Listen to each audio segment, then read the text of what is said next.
Hello everyone, welcome back to my new channel. If you are new here, then please subscribe my channel and hit the bell icon for more updates. Wait.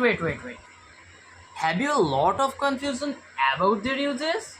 Don't worry, today I am going to clear all your confusion.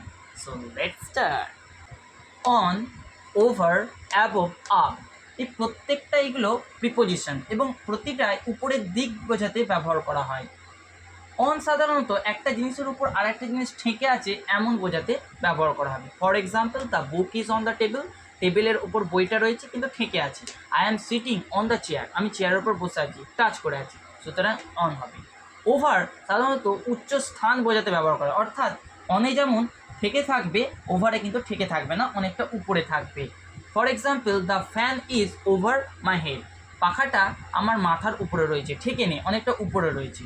এছাড়াও movement বোঝাতে ব্যবহার করা হয়, মাথার উপর দিয়ে একদিক থেকে অন্যদিকে যেতে ওভার ব্যবহার করব। For example, the plane flew over the mountains, অর্থাৎ প্লেনটা মাউন্টেনের উপর দিয়ে উড়ে গেল, সেক্ষেত্রে ওভার ব্যবহার হয়েছে। অ্যাবভ আমাদের মাথার অনেকটা উপরে বোঝাতে ব্যবহার হয়। ওভার যেমন সরাসরি আমাদের মাথার উপরে বোঝাতে ব্যবহার হতো, অ্যাবভটার কিন্তু নির্দিষ্ট কোনো পজিশন থাকবে না, মাথার যে কোনো দিকেই হতে পারে। এছাড়াও ওভারে যেমন মুভমেন্ট ছিল, অ্যাবভে কোনো মুভমেন্ট থাকবে না। For example, the sky is above us, আকাশটা আমাদের মাথার অনেক উপরে রয়েছে। Hang the picture above the fire side, fire সাইডের উপরে পিকচারটা টাঙাও, এখানে নির্দিষ্ট কোনো দিক বোঝাচ্ছে না, অর্থাৎ সরাসরি আমাদের মাথার উপরে নেই, যেদিকে হোক থাকতে পারে, সেই কারণে অ্যাবভ হয়েছে। আপ সাধারণত নিচে থেকে উপরের দিকে ওঠা বোঝাতে বা পজিশনের উন্নতি বোঝাতে ব্যবহার করা হয়। For example, he ran up the stairs, সে সিঁড়ি বেয়ে উপরে উঠে যাচ্ছে।